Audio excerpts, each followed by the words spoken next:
All right, today I'm gonna show you what an elite skinning room looks like, or fur shed. Just give you a quick pan around here of everything that's going on. So first, I'll just walk you through it here.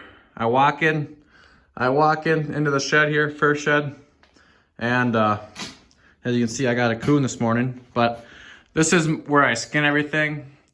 I've got, this is a homemade little gambrel thing, and then this is just baling twine with loops, so I can take these loops off, get around the legs, and then hang them back up here, just like that. So when I first start, this one in the center is for when I first open them, and then I spread them out. So then on the side here, I just got a board, different skinning knives, and tail strippers and splitters. And then right here, this is chicken wire for hanging muskrats on to dry in the winter or when they're wet. I catch muskrats, I just hang them on there by their teeth. So that's pretty much my skinning machine area. I do have a winch on here, so I can pull critters, but I don't. It's just takes more time, I think. I don't know. I don't have it set up quite right, but I used to use it when I first built this, but that was years ago, and I don't use it anymore. But that's pretty much just some skinning machine. I got two 2x4s here, good support, and this, you know, just a real sturdy piece there. I don't have very high ceilings in here, so I pretty much got it maxed out on height though. So that's where I skin. That's my skinning area. I got a couple nails hanging around here. This is usually where I hang my apron, but these nails I use, if I've got wet fur, I'll hang it up here to dry, because drain's right there, which is pretty close. So then we're gonna come over here to my fleshing area. So homemade fleshing beam. This isn't mounted to the floor or anything. So when I'm fleshing, I always just keep a foot here. Works pretty nice. But the reason this is where it is because right there, that light shines real brightly right onto the working area. So I always see what I'm doing and have good lighting for it. And then right next to me, I just keep a trash can with fleshings in it. That keeps it pretty nice. I put plastic down, and then I put a big piece of paper down on top of it underneath. The paper is to soak up the moisture. The plastic is just more durability, and I don't want the fat soaking through onto the concrete. It just keeps it real clean underneath there. And every week or so, whenever that paper gets shot, I just rip it out. I got a whole big roll of paper there, and I just put a new piece on. Works real nice. So that's that area. Up here is just more chicken wire. As you can see, I put fur up there when it's done off the board, just so it's, you know, it stays dry and there's always air circulating. So they're always dry and they're not all stuck together, they might have a chance of getting moldy or whatever. So that's just what it looks like up there. And I'll get to that. I'll get to the dryer in a minute. So here I've got my skinning bench, or just all around general working bench here. This is nice. Okay, so this is stainless steel. If you've got a tabletop of any kind, it makes things 100% nicer than just working on plywood. If you can get like scrap pieces of just even those laminate countertops from a remodel or something, oh, that would be so much nice. I got very lucky and got this stainless piece of steel from my grandpa. So that's how I came up with this this table here. But this here is a clamp. It's like an automotive clamp that I use for skinning muskrats and mink, just doing some opening cuts there. I just clamp the tail or the foot in there, and you can pull right off the edge of the table. So that's real nice. And then drawers, my muskrat boards, I keep a stack in here with the belly boards, and then I've got a bunch more down there if I need more. But this usually gets me close enough depending on how many I'm catching a day. And then a drawer, obviously, just keep skinning gloves and knives and everything else in for handling. Now, it's kind of a mess up here. Usually I've got two fleshy knives laying right up here. Usually that's not there and that's not there. That pliers, that's usually hanging up and that's usually sitting right over there. But it's just a little messy right now. I'm in the middle of middle of a bunch of things. So that's mainly about that. Styrofoam to keep the pins in, works real nice. Now here you can see I've got a beaver table and beaver boards hanging up here. So when I designed this, I made this just the right width where I can slide the beaver boards in here. I've got just 1x4s that they sit on. So that's real nice for storage. And obviously a beaver table, I built it. You can build this whatever height you want. I built it with just scrap plywood I had left over and then 2x4s, but I built it the height so I can sit on a bucket, just a 5-gallon pail, and I can sit there and work comfortably, you know, because you don't want to, obviously I won't want to be standing when I'm using this table and be like leaning over and pounding all these nails in. That would be hard on your back after a while. So I do it when I'm sitting on the pail. Works real nice. Now you see this just rolls right underneath here. I just had it out, but rolls underneath there. So that all stores real nice underneath there. It doesn't take up a bunch of room, you know, out in your area here. Stores real nice underneath there. Now, usually none of this is here. I do my beaver trapping in spring after, you know, once right around the middle of March, all the other seasons close. And then the beaver trapping runs till the middle of May. So I'll get all this stuff out then and do all my beaver trapping then. That way it's not in the way when I'm working on the other stuff. This fall, I've just been really busy and had a bunch of people want beaver taken out. So that's why I've had it set up. I'll get out of it probably in the next week or two.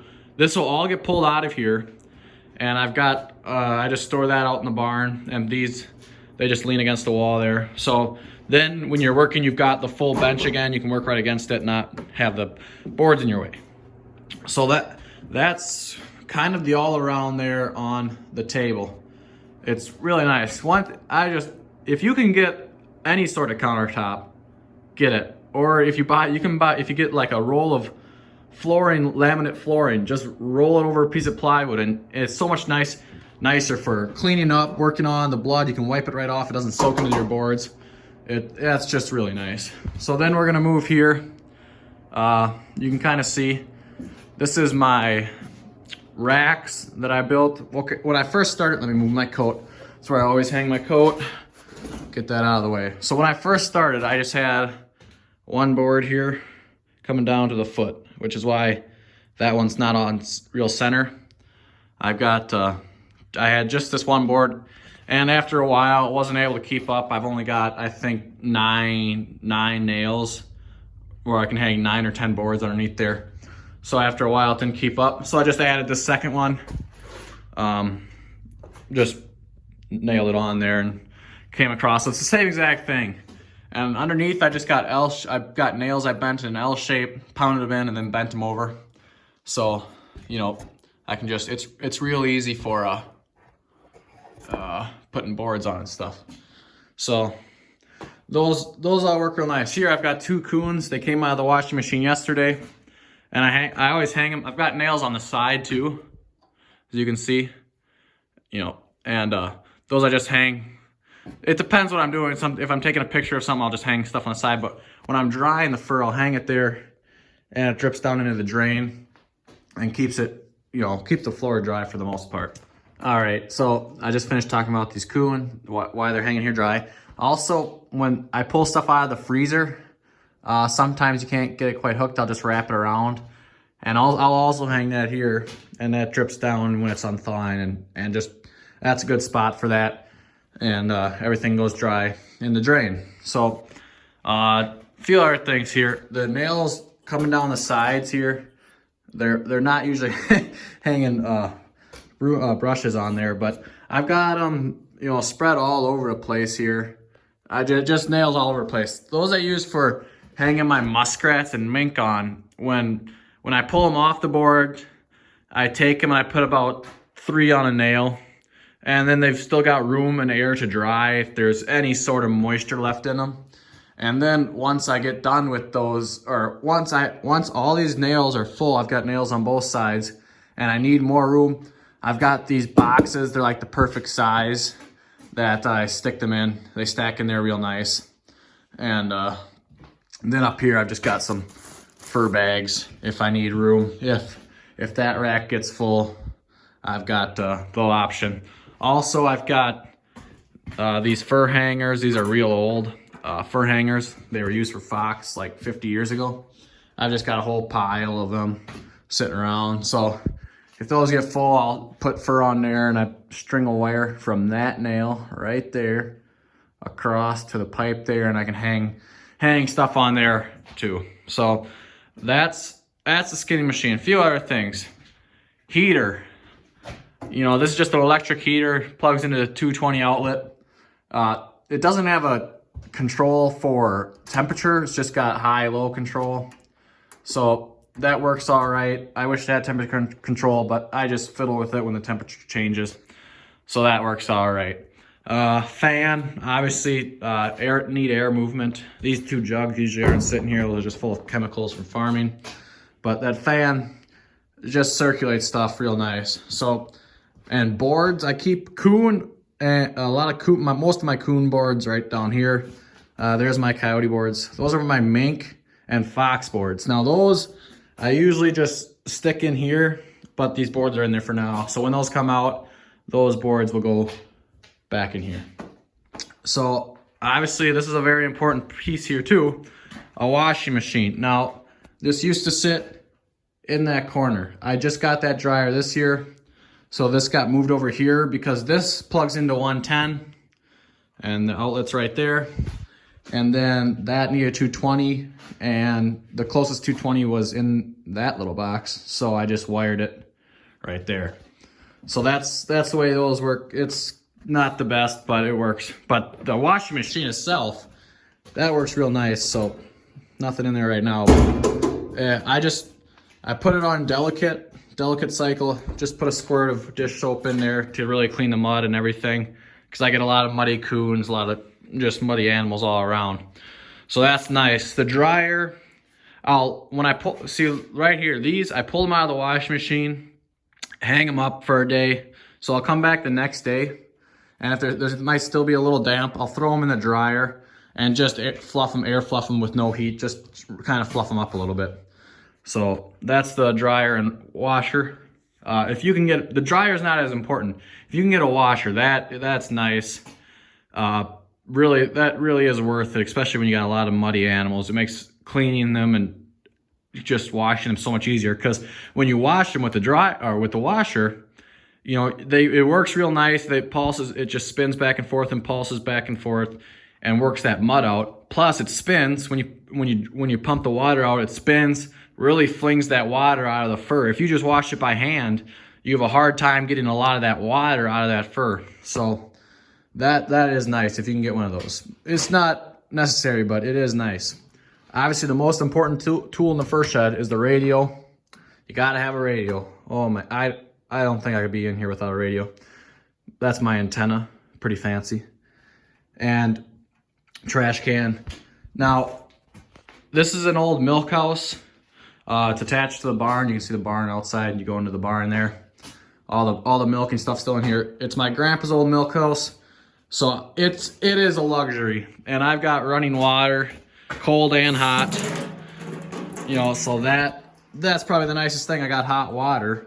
I got water to fill my washing machine. I got water to clean my table off. I got water to wash my knives and everything else. So this, I mean, most people are not going to have running water in their skinning shed. But that overall is just a really nice thing to have. I mean, water in general, even you don't have to have a faucet, just a garden hose in your fur shed is nice. And then there's just a cabinet. I keep trash bags and a little bit of extra trappings stuff and things for working in here. So I think I pretty much covered everything about my fur shed here. It is, I mean, it's a luxury to have a brick building, insulated in the ceiling, that, you know, cement floors, running water, electricity, all that is just really nice. And I came in here and I made my system. You know, I used to have it set up so I'd go, when I first started this, I didn't have a washer or a dryer, so I would come in here, skin, flesh, board. Just a real nice system. You just work right through. Now it's a little different. I skin, then I dry it and hang it up, or wash it and hang it up, and then dry it and flesh it and board it. So a little bit of a different system, but I know skin, flesh, board, hang up to dry. It was a really nice system, and that's kind of a nice thing to have, just to have a system like that where you can just you know, come around and have a system like that. So if you have any other questions, just leave them in the comments below. And thanks for watching. Be sure to follow me on Black Spruce Outfitters on Instagram if you want more up-to-date posts, and obviously more posts. So, oh, I suppose I could mention this quick. This is just fur handling for muskrat, pulling in muskrat legs. So that's why that's hanging there. Anyway, clock, thermometer. Oh, so on my heater, let's mention that quick. I've got 2 thermometers. So for my heater, I always know what temperature it is in here. If I need to adjust my heater at all, I can. So other than that, I think I've got pretty much everything covered. If you have any questions, just leave them in the comments below. Thanks for watching.